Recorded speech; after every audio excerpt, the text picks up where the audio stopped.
எங்கள் ஃப்ரெண்ட்ஸ் எல்லாரும் ட்ரிப் போகலாம் அப்படின்னு பிளான் பண்ணோம். எல்லாரும் அப்படின்னா all of us plan for a trip. அதில் நிறைய பேர் ரொம்பவே எக்ஸைட்டடாக இருந்தாங்க. அந்த நிறைய பேர் எப்படி நம்ம சொல்லலாம்னா மெனி இல்லைனா a lot of. Many of us இல்லைனா a lot of us were excited about the trip. அதில் பாதி பேர் டிக்கெட்ஸ் கூட புக் பண்ணிட்டோம்.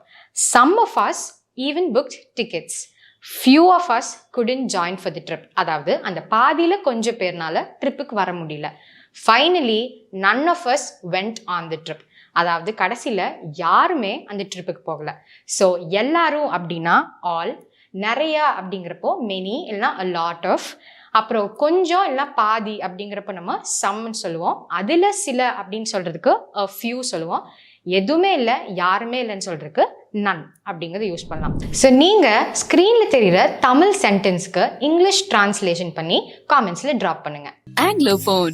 Your phone is your English teacher.